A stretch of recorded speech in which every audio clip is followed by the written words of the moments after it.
How you doing today, guys? Let's get a look at a few knives. This is the small Sebenza with a blue nuke on it. Usually the nukes have the blasted hardware stonewashed and then the acid wash blade.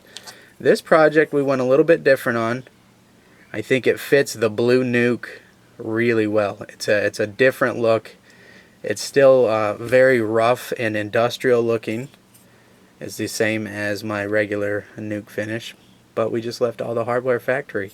It's a little bit cheaper option if you don't want to go for the full service. It's a different look, cleaner look. I imagine bronze would look great as well. So you don't always have to have that acid wash blade, you know, to fit the theme. I think it actually makes the knife look a little more clean cut, I guess, if that makes sense. Not quite as grungy, maybe hardcore. I don't know. You guys know what I mean, though. Really cool look, though, and a great knife. The small 21 is a hard knife to beat for EDC. Anyways, you guys know all about the Sebenzas. I love them. Any size, any flavor, I just can't get enough of them. This star tag is really cool. I love that starburst pattern. And the way the stonewashing took to the highs, but my stones will not reach inside those mills. inside the milling areas. Anyways, gives it nice contrast. Just giving you a little tour around this one.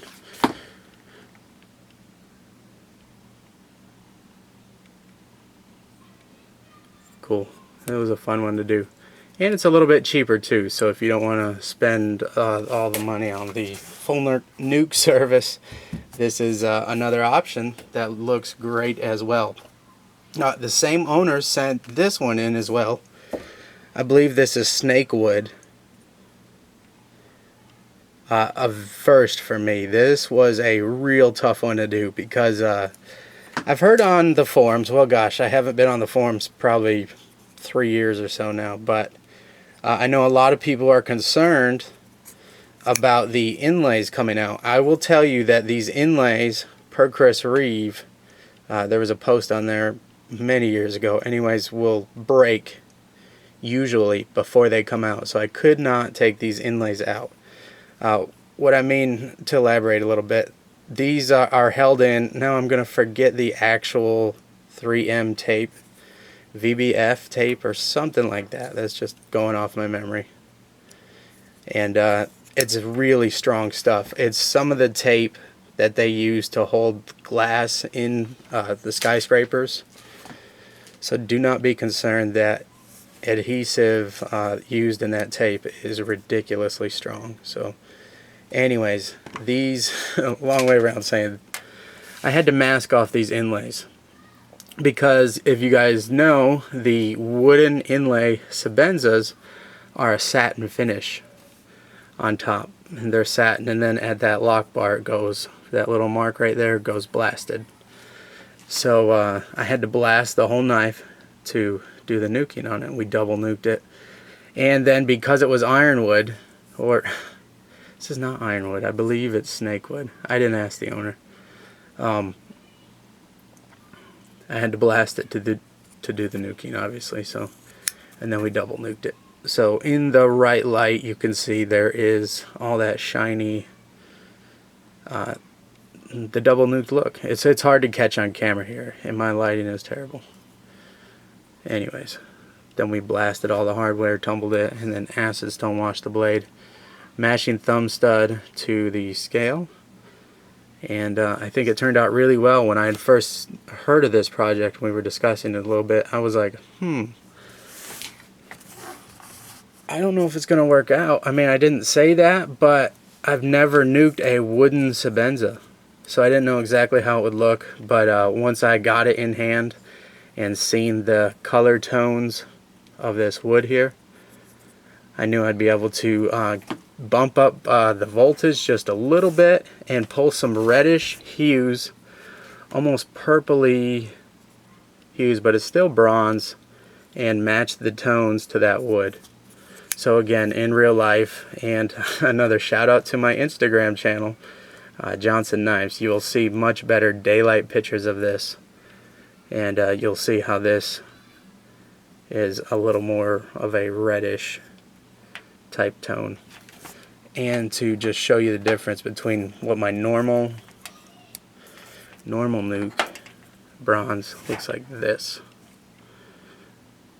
But that would not have worked, I don't think, with that wood. So anyways, bumped up the voltage a little bit and made it a little more reddish, I guess. It's not really red, it's more of a purpley, like if you were to mix these two colors together, I believe that's about the tone. And it was kind of tough because when you anodize, your anodizing is always lighter when it's clean, so you actually have to anodize slightly different. Like this blue was much lighter. This was almost a baby blue. But when you get your oils and stuff and you start handling it, it darkens it up a little bit. So just from experience, you begin to learn what color you want, and then you have to make it a little bit lighter shade than that, so that way when oils get on it, it will go back to the exact color you wanted. So I'm just saying, because this was a little tougher, if I was to clean this all up with Windex or alcohol or something like that, it'd be a little bit more purpley than what it is right now. But I always do that because the knife's made for handling, using, carrying, and you're going to get your finger oils on it. Nobody wants to have to keep wiping their handle scales down. So anyways, this is the color it will be for EDC indefinitely, because the oils kind of darkened it up. And who would have thought that the acid wash blade on a wooden Sebenza would work? But the overall feel of this knife is still very classy. I think due to that double nuked finish, not the real rough exposed titanium scratches, right? But it still looks very rough and tumble. I don't think the owner will be worried at all to put this in his pocket, carry it, and use it. I know I wouldn't. And these inlays are very tough. When I say they'll break before they come out, just because that tape is so strong and the inlays are so thin. A lot of people worry about the wood denting and stuff like that. No, this is stabilized wood that they use, so there's no worries there. It's like a resin impregnated wood, and that's why they take that nice sheen when they do the finishing on them. Anyways, a very unique knife. I'm not so sure I'd love to do another one, but I certainly would. I think the project, it was a lot of extra work, being that I had to mask all these off. Micarta Sebenzas are a little bit different, because the micarta, just like micarta on a knife, a fixed blade knife or something like that, can be sandblasted. So that's not an issue, but you cannot sandblast this wood here. So anyways, masked it off, and then also had to keep it masked off while I stonewashed it. And yeah, I know the contrast is not showing real well, but promise you in person you can see the stonewashing underneath this finish. Maybe you can see it a little bit. Let's come up close. There you go. See it? It actually shows the color off a little more true to what it really is. It just works though. I think it does anyways. Nice and industrial looking, but classy at the same time.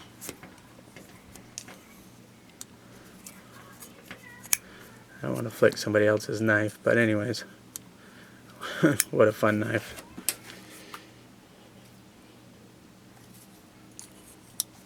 Alright, let's show you some other pieces that I've been busy with. This is the Zero Tolerance 560. I've done one kind of like this in the past.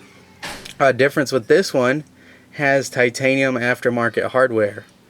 titanium aftermarket spacers. I'm not real happy. This is not my hardware. The customer had it in. I don't really like how it sticks out of the top, but I guess it's better than the alternative, the factory hardware. It doesn't look bad. It just sticks out a little bit, so maybe a thicker aftermarket scale would fix this front top custom scale, right? I guess it would still stick out of the back a little. But anyways, nice green with the bronze on the peaks. And then we sterilized the clip and put a choil in the blade and acid washed everything. It's good stuff. These 560s are a heck of a knife for the money. I think they work really well with that front choil, obviously.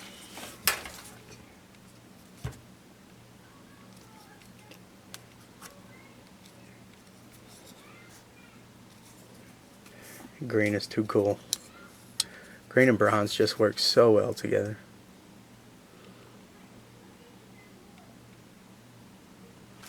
Let me try to brace it here so I'm not all shaking around. There you go. Beautiful.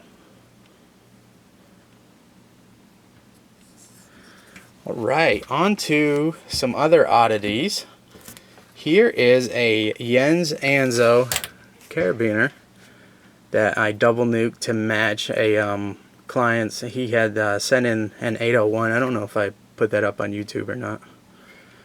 Looks like there's a little bit of paper towel or something in there. A little bit of Q-tip where I was cleaning it off. But anyways, so he matched up his double nuked 801. These are cool little items. I can see myself wanting one of these. Clip your keys to your pocket loop. Also a bottle opener and a little pry bar. How cool is that? Titanium.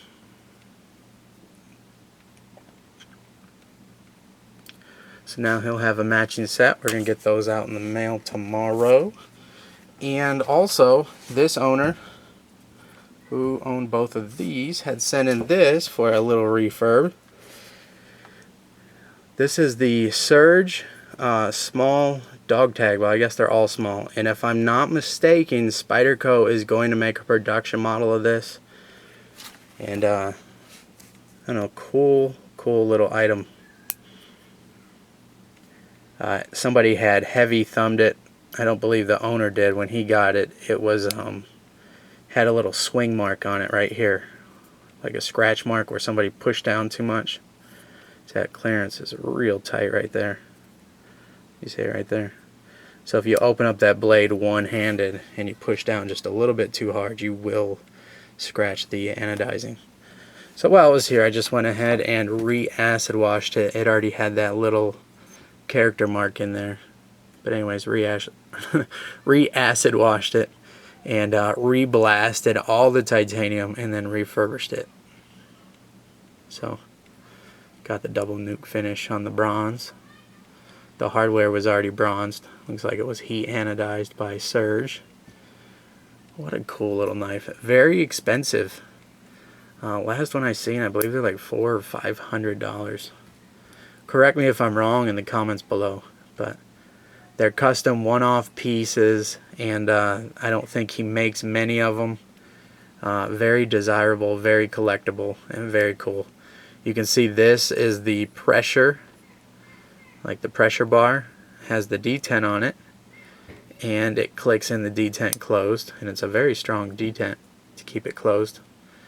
And when you open it up, there is another detent hole on the back. You can see it right there that it clicks into, so almost like a little slip joint with a nice little Warncliffe or sheep's foot blade on it with a chisel ground, so it will match up flat against the titanium here. Cool design with this nice pivot collar on here. Very minimalistic. I'm not sure how much they get carried and used, but certainly for something to add to your collection, something unique, something nice to talk about. Maybe even wear it as a necklace piece. Looks like a piece of jewelry almost. Very biomechanical look. That fuller groove in it. A nice wedge on the front. What a fun little oddity though. So everything's fun today. I'm out of the loop, guys. It's been a while. Having fun though. A lot of fun. So here is, this is mine. I might do a review on this. There's a lot of controversy on this knife. This is the Quartermaster Mr Roper. I'm going to show it in this video. Left all the finish on the blade and the hardware. All I did was double nuked it blue. I see everybody's knives coming in. Not everybody's, but enough coming in that blue nukes that I just had to have one of my own. So anyways, let me know if you guys want a review on this. Man, I like the knife. I do. I just don't know if I can recommend it. And I can leave it to that. This will be a long review if I do one. Just because there is some rumors, and I don't know if they are rumors, that this is a Warren Thomas design of one of his custom knives and that he did not get paid. But getting in touch with Quartermaster on Instagram, it was kind of a dirty project all the way around. So they kind of lost money and he lost money and all that. So I don't know all the details, so I can't go into any more because it's all completely hearsay. I have no idea what really happened, and honestly I don't have time for drama. So if I do the review, it will be on the actual knife itself and my experiences with it. I did carry it around for about 2 weeks, maybe 3 weeks. It's a good knife. I'm not going to say it's a great knife that you should sell your knives that you love to run out and buy this. I believe they're $180, $190, somewhere around there. So that's it. Let me know what you guys think. Of course, I like them all. I really do. I love doing this, guys. But this Snakewood, I guess, just being a first for me, and then with the technical difficulty of having to mask off the inlays and then matching the color tones to the inlays and then acid washing it, just kind of total nuking out one of the higher end classy Sebenzas, you know, and giving it this look. It's very unique, and I think it worked really well. Really thank the gentleman who sent these 3 items. Well, all you guys who sent me all these, but I would have never thought that this project would have worked. I really don't, but it did. It did. It worked out. Everything is great, I believe. And then even the nuking with the factory finish on the blade. And I've done this before. This is actually mine here. The double nuked with the factory finish on the hardware and the blade. So I know the look is nice, but this was actual nuke with exposed titanium, the raw titanium scratches. And again, I think it's another option if you guys are looking maybe to send something in to me. If you do want to get in touch with me, it's JohnsonKnives@gmail.com. Please do not look for any quotes or anything like that in the comments or in the YouTube direct message. I got to get caught up on emails. We went camping. We had our 10-year anniversary and my daughter's birthday. 4-year-old birthday was all in the same week, so I kind of just took a break from emails and everything. Still got some work done and still have been trying to catch up, but I probably have another 2 or 3 days to catch up. So anyways, send me an email if you're looking for any quotes on anything, only taking in titanium anodizing, stuff like that, refinishing stuffs, kind of stuff like you see here. But let me know, guys, what do you think? That's it. I've got more videos. Always say that, but I really do. I feel like I could make a lot more videos, but just finding the time to do it, you know. You guys know how it is. Busy. Anyways, here's a 20-minute video. Enjoy. Thanks a lot, guys. Have a good one.